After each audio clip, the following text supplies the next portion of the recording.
જનતા પર પડેલા મોંઘવારીના માર વિશે।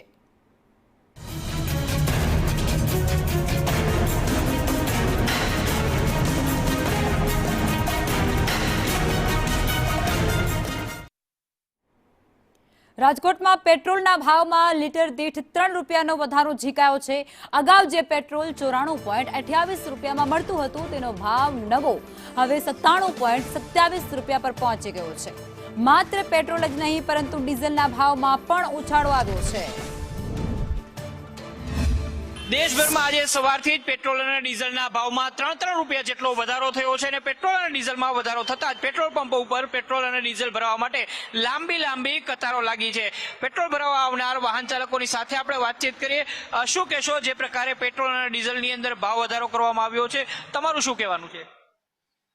એકચ્યુઅલી આ વર્લ્ડ વાઇડ પ્રોબ્લેમ હોવાના કારણે મને લાગે છે આવું થયું છે, પરંતુ આનાથી ગભરાવાની જરૂર નથી। આમ જોઈએ તો આપણે થોડીક બેઝિક ઇન્ફોર્મેશન આપણી પાસે હોય તો વર્લ્ડ વાઇડ બીજી બધી કન્ટ્રીમાં ઘણા રેટ વધ્યા છે। એ કમ્પેરિઝનમાં ઇન્ડિયામાં આમ જોઈએ તો ઘણા ઓછો રેટ વધારો છે। આનાથી ગભરાવાની જરૂર નથી। આ તો એક વર્લ્ડ વાઇડ જે ક્રૂડનો ક્રાઇસિસ છે, જે યુદ્ધ ચાલે છે એના કારણે આ પ્રોબ્લેમ હોય એવું મને લાગે છે। શું કહેશો, જે પ્રકારે કેટલાક લોકો લાંબી કતારો લાગે છે, ફૂલ ટેન્ક કરાવે છે, આ પ્રકારની પ્રવૃત્તિને લઈને તમે શું કહેશો? આનો મને કઈ મતલબ દેખાતો નથી। ગવર્મેન્ટ પાસે જે સોર્સ છે, હું સ્ટોર કરીને કેટલું કરી શકું?